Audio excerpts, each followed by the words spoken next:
ሩበን አሞሪም ለዣቪ አሎንሶ እጁን ሰጥቷል። በቅድመ ውድድር የኢንዶኔዥያ ሱፐር ካፕ ጨዋታ ቼልሲ ኤሲ ሚላንን 3-0 በማሸነፍ እንግዲህ የዋንጫው ባለቤት መሆን ችሏል። ቼልሲዎች በዛሬው ጨዋታ ላይ በጣም ከፍተኛ የበላይነት የወሰዱበት፣ ኤሲ ሚላኖች እጅ የሰጡበት፣ ሩበን አሞሪም አሁንም ቢሆን በቅድመ ውድድር ዝግጅት የመጀመሪያ ድሉን ማስመዝገብ ሳይችል የወጣበት ጨዋታ ሆኗል። ለቼልሲ ሁለቱን ጎሎች እንግዲህ የጎል ቀበኛው ጃኦ ፔድሮ በአስደናቂ ሁኔታ ሲያስቆጥር፣ አንዱን ደግሞ አማካዩ ካይሴዶ ማስቆጠር ችሏል። በዚህ ጨዋታ ላይ ፔድሮ ኔቶ ራሱ ካይሴዶ እንደዚሁም ደግሞ ላቪያ አንዳንድ አሲስቶችን በማድረግ ለሶስት ጎሎች መገኘት ምክንያት ነበሩ። ቼልሲዎች ከሁለት ተከታታይ ሽንፈቶች ከቶተናም እና ከጁቬንቱስ ሽንፈት በኋላ ለመጀመሪያ ጊዜ እንግዲህ በኤሲ ሚላን ድል ቀንቷቸዋል ማለት ነው። አሰልጣኝ ዣቪ አሎንሶ ዛሬ በርከት ያሉ አዳዲስ ተጫዋቾቹ እንደዚሁም ደግሞ ሚካኤል ሙድሪክን ቀይሮ በማስገባት የመጫወቻ ጊዜን ሰጥቷቸዋል።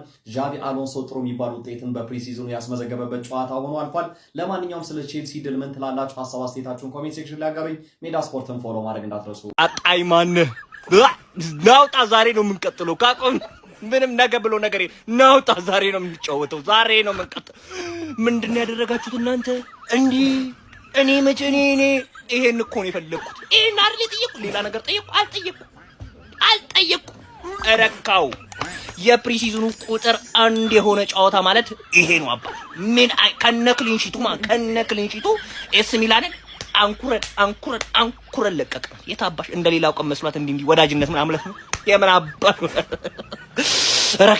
ረክቻለሁ። በቀጣይ ቪዲዮ ደግሞ ስለ አንዳንድ ተጫዋቾች እናወራለን።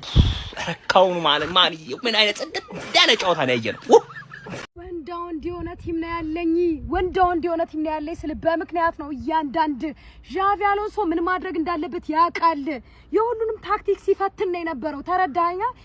ቼልሲማ እኮ ተቀይሮ መጣብህ። ኤስ ሚላንን ቅጥቅጥ ነው ያደረግናት ነው የምላችሁ። በቃ እግዚአብሔር ጥሩ አሰላለፍ ነበር። ጽድት ያለ ጨዋታ ነው ያየነው። ስለምንችል ወንድ ነን። ሁልሽም አፍሽን ትዘጊያለሽ ካሁን በኋላ ስለ ቼልሲ ማለት ነው።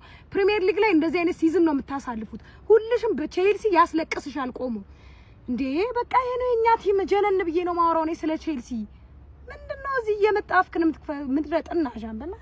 ስለ ዣቪ አሎንሶ የሰራውትኝን የቪዲዮ አናላይሲስ ባለፈው ለታ ቲክቶክ ላይ ነበረ። ካስታወሳችሁት ምን ስላችሁ ነበር? ራሱን ጨዋታ ዛሬ በደንብ ነው ያዩት።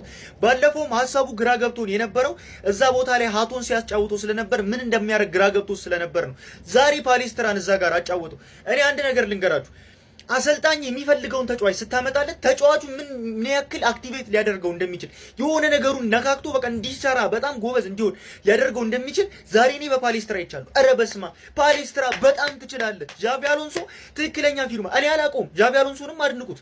ምክንያቱም እኛ አናውቀውም ፓሌስትራን። እሱን ያሳየን። በጣም ይችላል እግዚአብሔርን።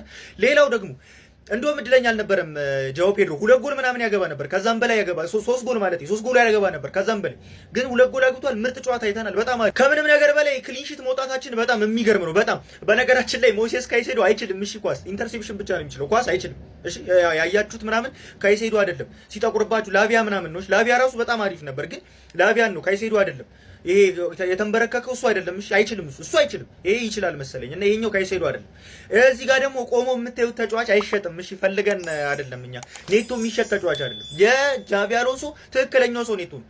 በስመ ኮዌንዳ እኔ ኢስቴቮ ዛሬ እንደው ተቀይሮ ስለገባ ብዙ አላይ። ኮዌንዳ ወይኔ ኮዌንዳ እኔ አያገባኝም። የለሁበትም። እኔ አያገባኝም። ነግሬያችኋለሁ። ይሄ ሰውዬ ምንም ጤነኛ አይደለም። የቆመ ኳስ ምንም 2 ጎል ነው ያገባ ነው ከቆመ ኳስ። ግን እሱን ተውት። ምንም ጤነኛ ልክ አይደለም እንዴ። ዝም ብሎ ነው በቃ። ምንም ይሄ ልክ ያልሆነ ሰውዬ ነው። እኔ በጣም ነው የገረመኝ። የሚገርም ሰው ነው። ትችላለህ አንተ። ምንም ጥያቄ የለውም። አንበስ ፋሚሊ ዛሬ በኢንዶኔዥያ ጃካርታ ጄሌሪያ ቡንግ ካርኖ ስቴዲየም ቼልሲ ኤሲ ሚላንን 3-0 አሸንፏል። ዋት ፐርፎርማንስ! የሚገርም ጨዋታ ነበረ። ኳስ አሰልጣኝ ማክፊም ስራውን ጀምሯል። 2 የሴት ፒስ ጎሎችን አስቆጥረናል። ሞይሴስ ካይሴዶ የሚያምር ጎል ነው ያስቆጠረው። በተለይ አቼምፖንግ፣ ፓሌስትራ፣ ላቪያ ድንቅ ናቸው። ሙድሪክም ወደ ሜዳ ገብቷል። ቆፍጣናው ቻቪ ዛሬ ሳንቼዝ ጥፋት ሲያጠፋ ተቆጥቶታል። አሪፍ የሚያምር ጨዋታ ነበር። ሐሳብ ስጡበት። ይመቻችሁ። ግባና አውጣው ብራዘር፣ ግባና አውጣው። ኧረ ጨዋታ ማን ኤሲ ሚላን 3-0 ጥጓን ማለት ነው። ማን ጆ ፒሩ ምንድነው? አንተ ደግሞ በቃ ጎል ካላገባው አልክሳ 2 ጎል ቀረቀረችልህ። ካይሴዶ ደግሞ ጥምዘዛ ምናምን። አረ ይመችሽ ማን። ኤስ ሚላንን 3-0 ስትትማት ነው ክሊንሺት ጋር ብራዘሪ ዲ በቃ ቼላው ይሄ ነው ማን። የገና ሌሎች ተጫዋቾች ሲመጡ ደግሞ ሌላ ታሪክ። ዛሬ በጣም ነው ደስ ያለኝ ማን። ገራሚ የሆነ ጨዋታ። እስኪ በዛሬው ጨዋታ ላይ ሐሳባችሁን ስጡበት። ይመቻችሁ። አሞሮውን አባቴ አፈር ነው ያበላናት። አፈር ኤሲ ሚላንን አፈር ነው ያበላ ዱቄት ነው ያደረግናት ማለት ነው። እግዚአብሔር በቃ እኔ ቼልሲ እንደዚህ ሲጫወት ነው ደስ የሚለኝ። እንደዚህ ነው መሆን ያለብን። ሁሌም እንደዚህ በወኔ ነው መጫወት ያለብን። ፓሌስትራ፣ ሃቶ፣ አቼምፖንግ፣ ኔቶ፣ ኧረ ካይሴዶ፣ ጆ ፔድሮ እንዲህ ስንቱን ጠርቼ ስንቱን ኧረ በመድኃኔዓለም ፓሌስትራ ማለት ነው። እግዚአብሔርን አስቡት እንግዲህ ያለ ቦታው እኮ ሊሞክረው ያለ ቦታው ነው ያሰልፈው ማለት ነው። በጣም የሚገርም ልጅ ነው። በስማ ምንም በቃ እሱ ተጫወት በለው ደስ ይሏል። ይጫወታል፣ በቃ ይጫወታል። የኔ ማን ኦፍ ዘማች ግን ፎፋና መድኃኔዓለምን ነው የምላችሁ። እንደዚህ መጫወት ከቀጠለ ለቋሚ ያሰጋችኋል። እነ ኮሊን እነ ላክሯል በጣም በስ ፎፋና ዛሬ ትችላለህ። መድኃኔዓለም ጆ ፔድሮ በቃ አረናይን በሉት እናቴ ተሙት። አንተ ደነዝ አንቾሎቲ ይሄ ልጅ ነው ጥለ ሄድኮ ለዓለም ዋንጫ ምንም ማትረባ እስካሁን ብራዚል ይሄኔ ስንት ነው። ጆ ፔድሮ በጣም ትችላለህ። ጃክሰን ደግሞ ፊኒሺንግ ተማር። አካሄድ እኮ አሪፍ ነው። በቃ ጥሩ ከሆነ ስታልፋቸው ምናምን አገፋፍ ፊኒሺንግ ተማር። እኔ ሳኩኝ እኮ ያ እንኳን ስስተዋል ማርያም ሳኩኝ በቃ ሌሎች በጣም ጸደይ ናቸው። ሁሉም በጣም አሪፍ በሚባል ደረጃ ራፋኤል ሊዮን አፈር ነው ያበሉት። ፔድሮ ኔቶና አቼምቦንግ አፈር ማለት ነው። መድኃኔዓለምን ነው ብላችሁ ይመቻችሁ። እንደዚህ ነው መጫወት ያለብን ሁሌም ማለት ነው። እንደዚህ እነ ሮጀርስ ላክሯ ምናምን ሲጨመሩ ደግሞ አስቡት ቲማችን ቼልሲ የመጀመሪያ ድሉን አግኝቷል። በፕሪሲዝን ጨዋታ ኤስ ሚላንን እንግዲህ አሸንፏል። በዚህ ጨዋታ ቻቪ አሎንሶ የሚፈልገውን ፎርሜሽን ያገኘ ይመስላል። ቼልሲ እንግዲህ በ3-4-2-1 አሰላለፍ ውጤታማ የሆነ ውጤት ይዞ ወጥቷል። ከዚህም በኋላ ቼልሲ በዚህ ዓመት ይህንን አሰላለፍ የሚቀጥል ይመስለኛል። ምክንያቱም እጅግ አሪፍ የሆነውን ቼልሲ ነበር ያየነው። አሎንሶም ይህንን አሰላለፍ የሚደጋግመው ይመስለኛል። በዛሬውም ጨዋታ ማርክ ፓሌስትራ እጅግ በጣም አስገርሞናል። የዚህ ዓመት ምርጡ ፈራሚያችን ሊሆን ይችላል ብዬ እንዳስብ አድርጎኛል። ያለ ቦታው ኩኩሬላ በሚጫወትበት ቦታ ነበር ሲጫወት ነበረው እንደ ዊንግ ባክ ሆኖ ማለት ነው። እዛም ቦታ በጣም ውጤታማ ነበር። የሚገርም እንቅስቃሴ ሲያደርግ ነበር። እንደ ቡድን ጥሩ ነበረን። ላቪያም ነቃ ብሎ ነበር ዛሬ። ካሴዶ ነው። ቼልሲ እንደ ቲም ጥሩ ነው። ፓልመርም ጥሩ ሲንቀሳቀስ ነበር። ፈርስት ሃፍ ትንሽ ደብሮ ነበረ፣ ግን መጨረሻው አካባቢና ሰከንድ ሃፍ ላይ ጥሩ ቼልሲን ማየት ችለናል። አሎንሶም ይህንን ጨዋታ ለማሸነፍ አስቦ ነው የገባው። እዚያውን ያለው የቼልሲ ቲም ላይ እንደሚታወቀው ቤስት የሚሆኑ ተጫዋቾች አልመጡም። እነ ሮጀርስም ማለት ነው እነ ላክሯም አሉ። እነሱ ሲመለሱ ከኋላ የረላሃቶን ላክሯ ይተካዋል ብዬ አስባለሁ። ጆሽ አቼምፖንግን ደግሞ ሬሲ ጀምስ ነው የሚተካው። ፓሌስትራም ከጀምስ በፊት ወደዛኛው ሳይድ ይሄዳል። በዚህኛው ሳይድ ደግሞ ፔፕ ቻቫሪያ የሚመጣ ይመስለኛል። ፊትለፊት ላይ ደግሞ ዛሬ እንዳያችሁት ከሆነ ፈርስት ሃፍ ላይ ጆ ፔድሮና ፓልመር ናቸው 10 ቁጥር ላይ የተጣመሩት። 9 ቁጥር ላይ ደግሞ ዳኒ ዌልቤክ ነበር የተሰለፈው። ሰከንድ ሃፍ ላይ ደግሞ ዌልቤክ ከተቀየረ በኋላ ኒኮላስ ጃክሰን ነበር እዛ ጋር ሲጫወት የነበረው። ስለዚህ 10 ቁጥር ላይ ፓልመር ከሮጀርስ ጋር የሚጣመር ነው የሚመስለኝ። 9 ቁጥር ላይ ጆ ፔድሮ ይሆናል ማለት ነው። ቀጣይ ሲዝን ላይ ይህን አሰላለፍ የምንጠቀም ነው የሚመስለኝ። ግን ዊንገሮቻችን ግን ትልቅ ችግር ውስጥ ነው ያሉት። ፔድሮ ኔቶን አይታችሁታል። ዛሬ ገብቶ ምንም አልፈየደም። በዚህ በኩል ነጊተንስም አሉ፣ ስቲቫ ዊላንም አለ። ስለዚህ ፐርፌክት መሆን መቻል አለባቸው። ካልሆነ ኬንዳ እንኳን ተቀይሮ ገብቶ ማለት ነው ጆሽ አቼምፖንግ በፊት ምን ያክል ጥሩ እንቅስቃሴ ሲያደርግ እንደነበረ ተመልክተናል። ስለዚህ ቼልሲ በዊንግ ባኮች ነው መስመር ላይ የሚጠቀመው። ከዚህ በኋላ እንግዲህ ባክስሪውን ይዘን ምንቀጥል ይመስለኛል። ዊንገሮቻችን መጠንቀቅ አለባቸው። ሶሊድ የሆነ እንቅስቃሴ ማያሳዩ ከሆነ በጣም ከባድ ነው። የዛሬው ጨዋታ እንግዲህ ከሞላ ጎደል ትክክለኛውን ቼልሲን እንድናይ አድርጎናል። ጨዋታው እንዴት ነበር? የእናንተን ሀሳብ አስተያየት ኮሜንት ላይ አስቀምጡልኝ። ዋይዲቶም ነኝ። ይመቻችሁ። ዝነኛውና ገናናው ክለባችን ቼልሲ ዛሬ ተመልሷል ማለት ይቻላል። ቼልሲያችን እንግዲህ በፕሪሲዝን ጨዋታ ኤሲ ሚላንን 9 ሰዓት ላይ ያስተናግዶ ነበር።